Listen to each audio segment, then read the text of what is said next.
Film diawali dengan menampilkan seorang pria bernama Yok Gi-cheol yang sedang membawa sebuah piala dan berjalan ke arah pertandingan tinju amatir. Gi-cheol lalu menghampiri sekumpulan orang yang sedang makan dan menyerahkan piala tersebut. Diketahui jika murid dari Cheol berlatih sangat keras, namun saat bertanding dia kalah karena sebuah kecurangan. Wakil ketua asosiasi yang tidak terima dengan ucapan Cheol merasa tersinggung dan marah, namun Cheol dengan mudah mengalahkan orang itu. Setelah kejadian itu, Gi-cheol dipecat dan dilarang untuk kembali melatih tinju. Dan sekarang, Gi-cheol beralih profesi menjadi seorang guru. Di dalam perjalanan, mobil yang Gi-cheol tumpangi mengalami pecah ban. Hal itu membuat Gi-cheol menelpon petugas derek untuk menjemputnya. Gi-cheol pun telah berada di bengkel dan menelpon temannya yang bernama Dong-suk. Gi-cheol kemudian melihat pertikaian antara beberapa gadis yang menarik perhatiannya. Gi-cheol lalu menghampiri mereka dan mencoba untuk melarainya. Diketahui jika wanita yang bernama Yoo-jin kehilangan temannya dan menuduh ketiga wanita ini. Yoo-jin pun pulang ke rumah So-yeon dan memberikan obat untuk neneknya. Terlihat jelas jika nenek dari So-yeon mengkhawatirkan cucunya yang hilang. Namun Yoo-jin meminta jangan khawatir karena dia sudah melapor kepada polisi. Lalu, Sino perlihatkan Gi-cheol yang sedang latihan tinju melihat perculikan yang dilakukan oleh beberapa orang. Hal itu membuat Gi-cheol menganggap jika kota ini sangatlah aneh. Di malam hari, terlihat Yoo-jin yang sedang berjalan diikuti oleh pria misterius. Hal itu membuat Yoo-jin bergegas pergi dan masuk ke dalam bus. Keesokan harinya, Gi-cheol berada di sekolah yang akan dia ajar. Dia diangkat menjadi kepala kesiswaan karena guru-guru di sekolah ini telah kewalahan dengan perilaku para siswanya. Gi-cheol lalu diperkenalkan kepada para guru dan dia sekarang menjadi kepala kesiswaan sekaligus guru olahraga. Saat di jalanan sekolah, seorang siswi tidak sengaja menabrak Gi-cheol dan langsung terjatuh. Hal itu sudah terlihat jika Gi-cheol adalah orang yang sangat kuat. Gi-cheol lalu dipanggil seorang guru yang juga pernah menjadi ketua kesiswaan. Guru itu terus terang jika menjadi guru kesiswaan tidaklah mudah. Guru itu juga memberitahu jika pada saat jam makan siang seluruh murid berkumpul di kantin. Di kantin, Gi-cheol menagih uang sekolah. Gi-cheol ditertawakan oleh para murid dan sama sekali tidak dihargai. Lalu dia bertemu dengan kepala sekolah dan diketahui jika Gi-cheol adalah mantan pelatih tinju sekaligus mantan juara Asia. Gi-cheol lalu melihat Yoo-jin dan menagih uang sekolah dengan nominal yang cukup besar. Gi-cheol mengatakan jika Yoo-jin tidak akan lulus sebelum membayarkan uang sekolah. Gi-cheol juga bertanya tentang So-yeon yang belum membayar sejak tahun lalu. Gi-cheol menganggap jika So-yeon telah kabur dari rumah dan dia belum mengetahui jika So-yeon telah hilang. Lalu Yoo-jin dimarahi seorang guru karena telah menempel poster orang hilang tanpa izin. Di dalam toilet, Gi-cheol kembali diberi saran untuk patroli ke belakang bank karena di sana banyak murid yang merokok, serta datang langsung ke rumah murid yang belum membayar uang sekolah. Gi-cheol lalu mengikuti Yoo-jin yang pergi ke bar bernama Janus. Yoo-jin pun dipergoki oleh seorang pria bernama Byung-hae. Yoo-jin lalu menunjukkan poster orang yang hilang. Kedua anak buah Byung-hae mengenali orang itu yang telah diganti nama menjadi Chae-lim. Byung-hae lalu memarahi Yoo-jin dan menyuruhnya untuk pergi. Tak lama kemudian, Gi-cheol datang dan memanggil Yoo-jin. Yoo-jin yang panik bergegas pergi ke atas ruangan. Gi-cheol berkata jika dia adalah guru dari Yoo-jin.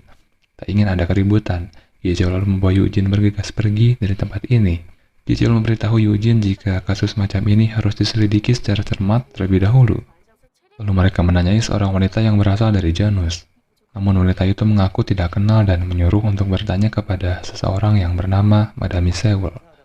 Di dalam mobil, Yoo-jin berkata jika tidak ada satu orang pun yang peduli dengan kehilangan So-yeon termasuk wali kelasnya dan polisi.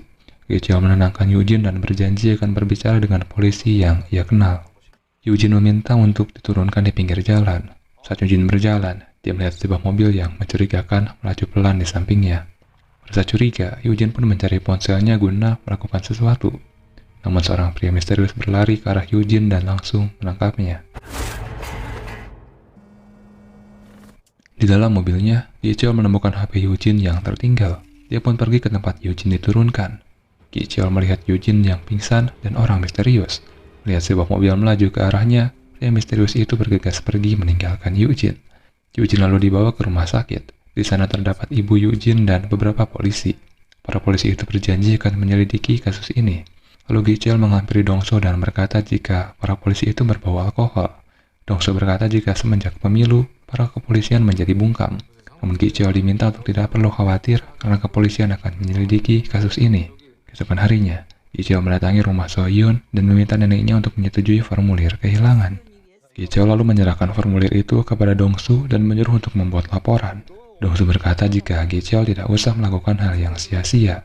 Mendengar itu, Gicheo lalu marah dan kembali menyuruh Dongsu untuk membuat laporan dengan cermat dan memeriksa Barjanus tempat Soyeon bekerja. Di ruang guru, Gicheo diberitahu agar jangan terlalu percaya pada murid dan diberitahu jika Yujin adalah murid yang suka berbuat onar. Gicheo lalu memberitahu Yujin jika dia telah membuat laporan kepada polisi.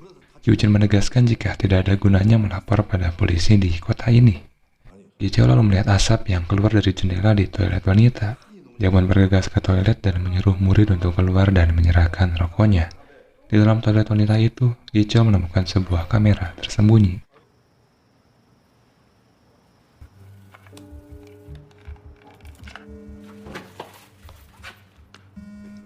Gicheo lalu dipanggil oleh wakil kepala sekolah karena dia telah menerima informasi dari kepolisian jika menyuruh untuk mengkonfirmasi kepada Gicheo.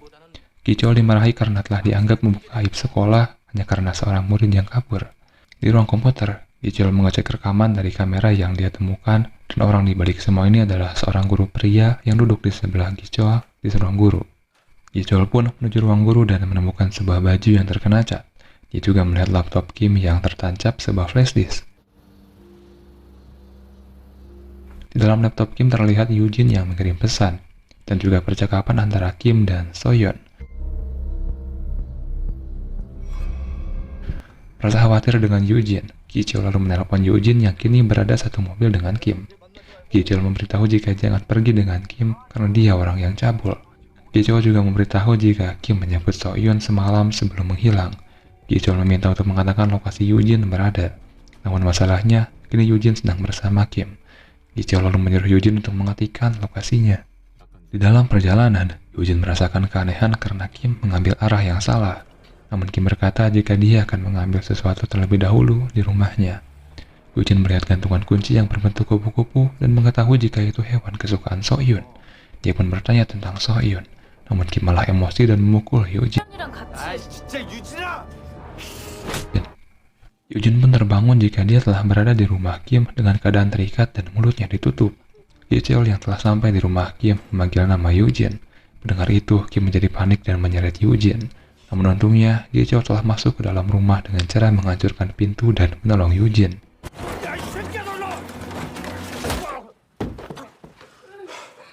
Gicheo mengancam akan melaporkan Kim kepada polisi jika dia tidak memberitahu yang sebenarnya terjadi. Kim pun buka suara dan menceritakan jika pada malam hari itu dia memang menjemput Soyeon.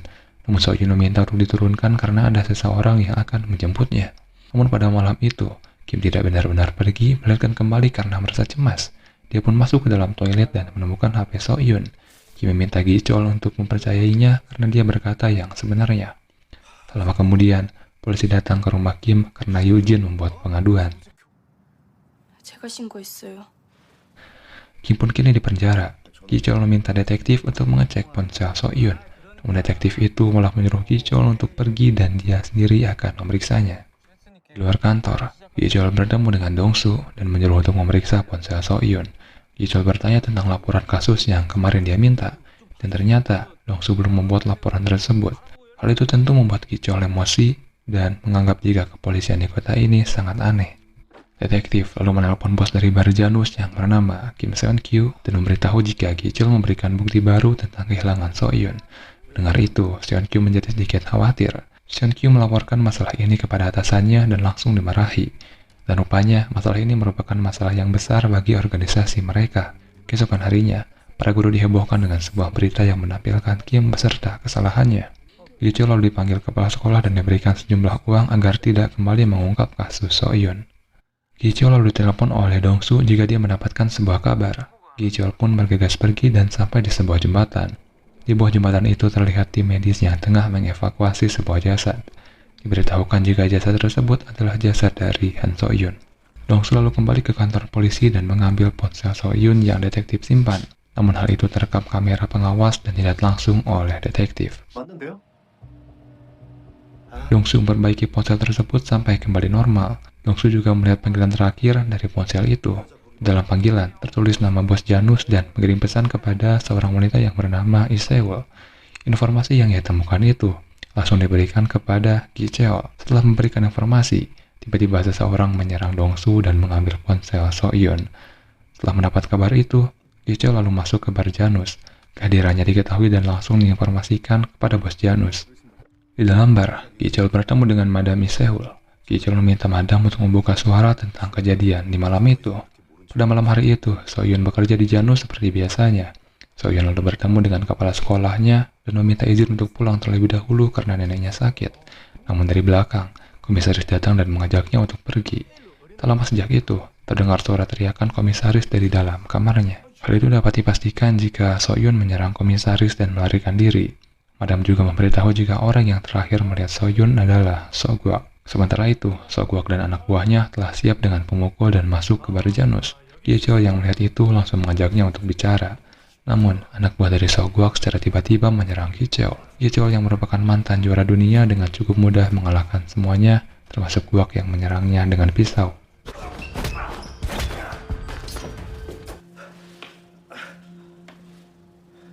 Setelah itu, Guk menceritakan kejadian pada saat malam hilangnya So-yeon. Saat dia sampai di toilet pom bensin, dia melihat So-yeon yang disekap oleh seorang pria berpakaian full hitam, dan itu adalah anak kepala sekolah, yaitu Kim.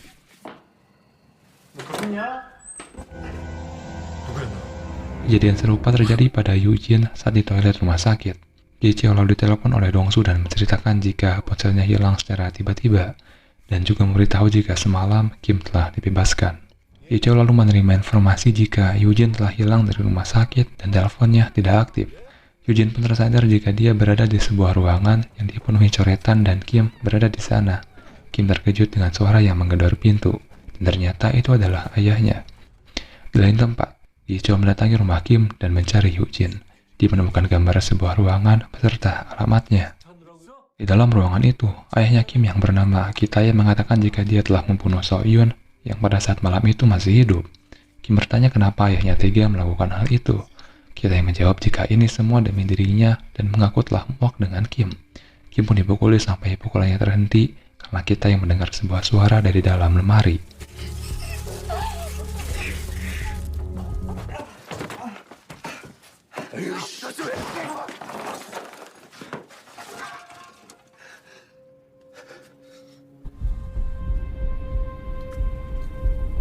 Lalu kita mendapat telepon dari komisaris dan menyuruh Kim untuk bersiap karena akan dipindahkan ke Amerika. Saat ayahnya telah pergi, Kim menyuruh Yoo-jin untuk keluar. Yoo-jin memanfaatkan kesempatan itu untuk menyerang Kim dan melarikan diri. Yoo-jin pun bersembunyi di bawah meja, namun itu percuma karena Kim telah menyadarinya. Sementara itu, Ki Cheol yang telah berada di rumah Kim mencari di mana muridnya berada. Suara teriakan dari Yoo-jin membuat Ki Cheol menyadari jika Yoo-jin berada di ruangan bawah. Ki Cheol pun berhasil membuka pintu dan melihat Yoo-jin yang terluka dan tergeletak. Dia pun langsung menolong Yoo-jin semampunya, namun dia tidak sadar jika di belakangnya Kim telah siap menikamnya.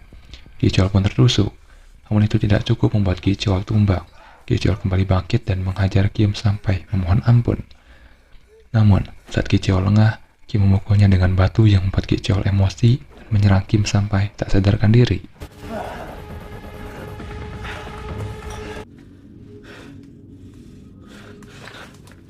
Di lain sisi, detektif menganggap Ki Cheol sebagai ancaman dan menyuruh membuat berita laporan penangkapannya.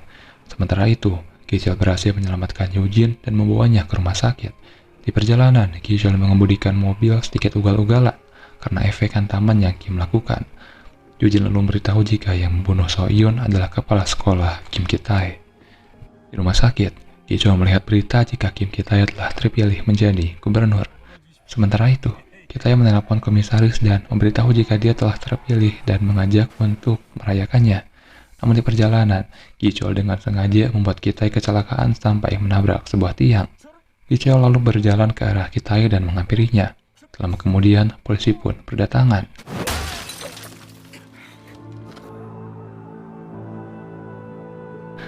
Lalu diberitakan jika gubernur Kim Ki Tae telah ditahan karena tuduhan pembunuhan. Tidak hanya Ki Tae, namun detektif dan orang-orang yang sekongkol dengannya ikut dalam penyelidikan. Ki Cheol lalu memberikan sebuah boneka untuk Yoo-jin dan pergi dari kota ini kembali ke kota asalnya.